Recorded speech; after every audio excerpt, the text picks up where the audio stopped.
नमस्कार, जनवार्तामध्ये आपल्या सर्वांचे स्वागत। सर्वात प्रथम पाहूया ठळक बातम्या।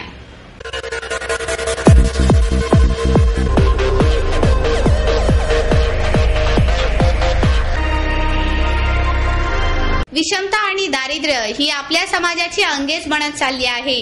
महात्मा गांधी फाउंडेशनचे संस्थापक अध्यक्ष तुषार गांधी यांचे प्रतिपादन। कायदा सुव्यवस्थेसाठी स्थानिकांचे सहकार्य आवश्यक, पोलीस आयुक्त मीरा बोरवणकर यांचे मत। प्रेक्षकांना टीव्ही पासून फुकट मनोरंजन मिळाल्यामुळे नाट्य क्षेत्रावर सध्या अवकळा पसरली आहे। ज्येष्ठ नाट्य निर्माते मनोहर कुलकर्णी यांची खंत। माजी गृहराज्यमंत्री रमेश बागवे यांना नवीन मंत्रिमंडळात स्थान द्यावे, दलित पॅंथरची मागणी। गानवर्धन व शेठ मधुरदास किसनदास मेमोरियल ट्रस्टच्या वतीने मम सुखाची ठेव या नाट्य संगीताच्या कार्यक्रमाचे आयोजन। अखिल भारतीय मराठी चित्रपट महामंडळाच्या पंचवार्षिक निवडणूक 2010 साठी समर्थ पॅनलचा निवडणूक प्रचार जोरदार सुरू। आणि ग्राहकांच्या सोयीसाठी ग्राहक हित वर्धिनीच्या वतीने संकेतस्थळ सुरू करण्यात आले। दारिद्र्य आणि विषमता ही समाजाची अंगेच बनत चालली आहे, असे प्रतिपादन महात्मा गांधी फाउंडेशनचे अध्यक्ष तुषार गांधी यांनी केले। देशाला स्वातंत्र्य मिळून 60 वर्षे झाली तरी समाजात समानतेचे तत्व झिरपलेले नाही। स्वातंत्र्याचा उदो करीत असलो तरीही महात्मा गांधींच्या स्वप्नातील पूर्ण स्वराज्य कोठे आहे, असा प्रश्न महात्मा गांधींचे नातू तुषार गांधी यांनी उपस्थित केला। विश्व शांती केंद्र माईर्स MIT पुणे संत श्री ज्ञानेश्वर तुकाराम महाराज स्मृती व्याख्यानमाला न्यास यांच्या वतीने आयोजित 15व्या तत्वज्ञ संत श्री ज्ञानेश्वर तुकाराम स्मृती व्याख्यानमालेच्या उद्घाटन प्रसंगी प्रमुख पाहुणे म्हणून ते बोलत होते। यावेळी युनेस्कोचे माजी उपमहासंचालक GV राव, MITचे संस्थापक प्राध्यापक डॉक्टर विश्वनाथ कराड, विश्व शांती संघाचे कार्यकारी संचालक डॉक्टर संजय उपाध्ये, MITचे प्राचार्य डॉक्टर ललित क्षीरसागर, प्राध्यापक सुधीर राणे आदी मान्यवर उपस्थित होते। यावेळी गांधी म्हणाले, आपल्याला स्वातंत्र्य मिळाले त्या दिवशी महात्मा गांधी त्या सोहळ्यात सहभागी झाले नाही, कारण ते केवळ राजकीय स्वातंत्र्य आहे याची त्यांना जाणीव होती।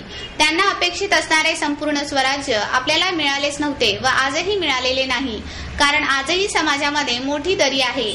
एका बाजूला आर्थिक संपन्नतेचे वरदान लाभलेली मुंबई, दुसऱ्याच बाजूला त्या शहरापासून 60 किलोमीटरवर असणारे ठाणे जिल्ह्यात कुपोषणाची समस्या आहे। उपाशी पोटाला शांततेचे व अहिंसेचे तत्वज्ञान सांगून काहीही उपयोग होणार नाही। सामाजिक समानतेचा विचार प्रत्येकात रुजणे महत्वाचे आहे। त्यासाठी सर्वांना सोबत घेऊन होणारी प्रगती त्या अर्थाने शांततेच्या दिशेने घेऊन जाईल। कायदा आणि सुव्यवस्था राखण्यासाठी स्थानिकांचे सहकार्य आवश्यक आहे, असे मत पोलीस आयुक्त मीरा बोरवणकर यांनी व्यक्त केले। स्थानिक नागरिकांचा सहभाग वाढविण्यासाठी पोलीस चौकी स्तरापासून प्रयत्न करणार असल्याचे पोलीस आयुक्त मीरा बोरवणकर यांनी सांगितले।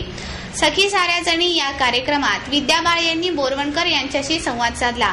यावेळी बोरवणकर म्हणाल्या, एक माणूस जग बदलू शकत नाही हे जरी खरे असले तरी एकटी व्यक्ती काहीच करू शकत नाही असे नसते। त्यामुळे बदलासाठी सर्वांनी प्रयत्न करायला हवा। तरुण मुलींनी पोलिसांचे कार्य समजून घेण्यासाठी पोलिसांशी संवाद साधणे गरजेचे आहे। संवादाशिवाय पोलिसांविषयीची मनातील प्रतिमा बदलणार नाही, असे सांगताना बोरवणकर यांनी महिलांसाठी सुरक्षित पुणे शहराची प्रतिमा निर्माण करणार असल्याची इच्छाही व्यक्त केली। शहरातील वाहतूक समस्या, पदचाऱ्यांचे प्रश्न सोडविण्यासाठी सर्व पातळ्यांवर प्रयत्न करण्यात येत आहेत। तरीही नागरिकांनी वाहतूक सुधारण्यासाठी नेमके काय करता येईल यासंबंधीच्या सूचना पोलिसांकडे मांडाव्यात, असे आवाहनही बोरवणकर यांनी यावेळी केले। राजकीय नेते आणि मंत्र्यांचा दौरा असला की त्यांच्या वाहनांचा ताफा जाईपर्यंत वाहतूक खोळंबते। यावर उपाय सांगताना बोरवणकर यांनी प्रोटोकॉलमध्ये बदल करण्यासाठी नागरिकांनी आवाज उठवावा, असेही आवाहन केले। पोलीस चौक्यांमध्ये अनेकदा तक्रार नोंदवून घेतली जात नाही, अशी तक्रार महिलांनी उपस्थित केल्यावर बोरवणकर म्हणाल्या, स्थानिक पातळीवर तक्रार नोंदवून न घेण्याचा प्रश्न फक्त पुण्यातच नाही, हा संपूर्ण भारतात भेडसावणारा प्रश्न आहे। पोलीस चौकीमध्ये तक्रार नोंदविण्यात आली नाही तर वरिष्ठांकडे तक्रार द्या। प्रेक्षकांना टीव्ही पासून फुकट मनोरंजन मिळत असल्याने नाट्य क्षेत्रावर अवकळा पसरली आहे, अशी खंत ज्येष्ठ नाट्य निर्माते मनोहर कुलकर्णी यांनी व्यक्त केली. नाट्य क्षेत्राच्या 50 वर्षाच्या सेवेबद्दल मनोहर कुलकर्णी यांना अखिल भारतीय मराठी नाट्य परिषदेच्या वतीने ज्येष्ठ रंगकर्मी श्रीकांत मोघे यांच्या हस्ते जीवन गौरव पुरस्कार प्रदान करण्यात आला.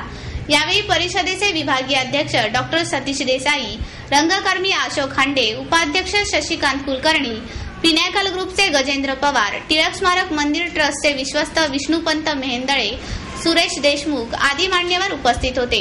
नाटक फुकट दाखवलं तरच रसिक नाटकांना गर्दी करतात, परंतु तिकीट ठेवले की पाठ फिरवतात, कारण त्यांना टीव्हीमुळे घरबसल्या फुकट मनोरंजन मिळत असते. टीव्हीमुळे नाट्य क्षेत्राचे सध्या मोठ्या प्रमाणात नुकसान होत असून नाटकांना पुन्हा बळ मिळवून देण्यासाठी जुन्या आणि नवीन लोकांनी एकत्र येऊन काम करण्याची गरज आहे. यावेळी ज्येष्ठ नाट्य कलावंत दाम्पत्य कृष्णकांत नाईक आणि सिंधुताई नाईक यांना लक्ष्मीनारायण दाम्पत्य पुरस्कार तर भारती गोसावी यांना प्रपंच लक्ष्मी पुरस्कार देण्यात आला. नाट्य क्षेत्रात कार्य करणाऱ्या कलावंतांच्या मागे खंबीरपणे उभे राहणाऱ्या माता आणि पत्नींना देण्यात येणारा माता जानकी पुरस्कार यावेळी कांता नाईक, सरोज टिल्लू, पार्वती शेणकर, सुषमा फाटक, सुशीला साठे यांना प्रदान करण्यात आला. यावेळी हर्षदा टिल्लू, दीपक रेगे, दिलीप हयाळ या एकपात्री कलाकारांनी आपली कला सादर केली.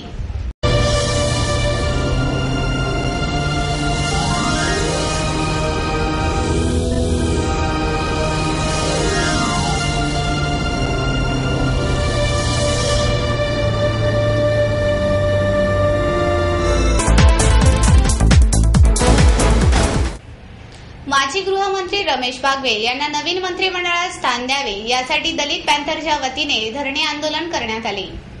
नव्याने नियुक्त करण्यात आलेल्या महाराष्ट्र राज्य मंत्रिमंडळात दलित नेते रमेश बागवे यांना स्थान न दिल्याने संपूर्ण दलित समाजात असंतोष निर्माण झाला आहे. बागवेंना नवीन मंत्रिमंडळात स्थान मिळावे यासाठी दलित पॅंथरच्या वतीने लाक्षणिक धरणे आंदोलन करण्यात आले.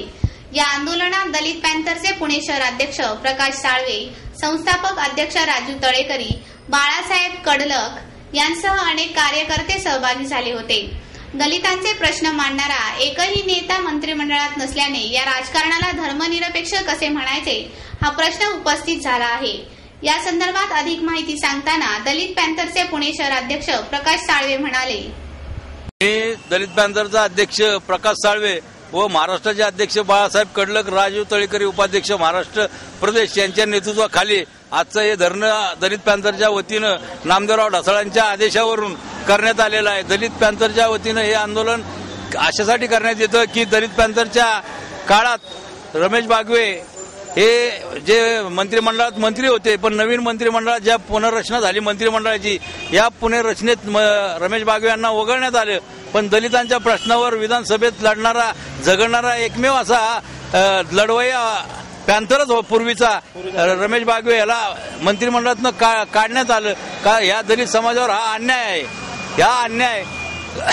हा अन्याय जातीवादी लोकांसाठी लढण्याची शक्ती व इच्छाशक्ती असलेला माणूस आज या मंत्रिमंडळात असणं आवश्यक होतं. परंतु या पुनर्रचनेत रमेश बागवेला काढल्यामुळं दलितांच्या प्रश्नाकडे लक्ष देण्यासारखा एकही मंत्री आता या मंत्रिमंडळात उरलेला नाही, म्हणून असं म्हणावं लागेल. आणि या प्रमुख मागणीसाठी आजचं आम्ही हे धरणं आयोजित केलेलं आहे. आणि इथून पुढच्या काळात जोपर्यंत रमेश बागवेंना या मंत्रिमंडळात सामावून घेतलं जात नाही, तोपर्यंत दलित पॅंथरच्या वतीनं महाराष्ट्रभर दलित पॅंथर रस्त्यावर उतरून त्यांना मंत्रिमंडळात घेण्यासाठी सरकारला भाग पाडू, अशी एक दलित पॅंथरच्या वतीने आम्ही संपूर्ण महाराष्ट्रात जाहीर असे कार्यक्रम आयोजित करणार आहोत. गानवर्धन आणि शेठ मथुरादास किसनदास मेमोरियल ट्रस्टच्या वतीने मम सुखाची टेव या नाट्यसंगीतावर आधारित कार्यक्रमाचे आयोजन करण्यात आले. DS शेठ यांच्या स्मृतीप्रित्यर्थ आयोजित या कार्यक्रमात 100 वर्षातील गाजलेल्या निवडक मराठी नाट्यसंगीत वेशभूषेसह सादर करण्यात आली. यामध्ये रवींद्र खरे यांचे लेखन, संकल्पना, दिग्दर्शन, नेपथ्य आणि अभिनय सादर करण्यात आला. या कार्यक्रमामध्ये संगीत मान अपमान ते कट्यार काळजात घुसली पर्यंतच्या 15 संगीत नाटकांमधील 25 संगीत भूमिका सादर करण्यात आल्या. यात 30 नाट्य संगीतांचा समावेश होता. गद्य आणि पद्यांचा यामध्ये सुरेख मेळ घालण्यात आला होता. या कार्यक्रमामध्ये चारुदत्त आफळे, भक्ती पागे, स्वरप्रिया बेहरे, गौतम मुर्डेश्वर आदी मान्यवरांचा सहभाग होता। विशेष म्हणजे उपशास्त्रीय, शास्त्रीय, लावणी, ठुमरी आदी बाजांच्या गीतांचे यात सादरीकरण करण्यात आले। यावेळी हार्मोनियम वादक संजय गोगाटे तर तबला वादक प्रशांत पांडव यांनी साथ संगत केली। अखिल भारतीय चित्रपट महामंडळाच्या 2010च्या निवडणुकीसाठी समर्थ पॅनलचा प्रचार जोरदार सुरू आहे। चित्रपट मंडळाचे माजी अध्यक्ष अजय सरपोतदार यांच्या आकस्मिक निधनानंतर समर्थ पॅनलच्या वतीने संपूर्ण महाराष्ट्रात एकूण 22 उमेदवार निवडणुकीसाठी उभे राहिले आहेत, अशी माहिती पत्रकार परिषदेत देण्यात आली। चित्रपट सृष्टीत गेली 15 वर्ष निष्क्रिय असलेले मात्र निवडणूक आली की सक्रिय होणाऱ्यांना दूर करून सध्या चित्रपट सृष्टीत कार्यरत असलेल्या तरुण मंडळींना काम करण्याची संधी मिळावी, असे समर्थ पॅनलचे मेघराज भोसले आणि सतीश रणदिवे यांनी सांगितले। यावेळी अभिनेत्री किशोरी शहाणे, प्रिया अरुण बेर्डे, चित्रपट निर्माते मेघराज राजे भोसले, निर्मिती व्यावसायिक संजय डुबे, दिग्दर्शक सतीश रणदिवे आदी मान्यवर उपस्थित होते। शनिवार दिनांक 27 नोव्हेंबर रोजी मतदान होणार असून कोल्हापूर येथे देवल क्लब खासबाग, पुणे येथे टिळक स्मारक मंदिर आणि मुंबई येथे रवींद्र नाट्यगृह प्रभादेवी या ठिकाणी सभासद आपली मते नोंदवू शकतील।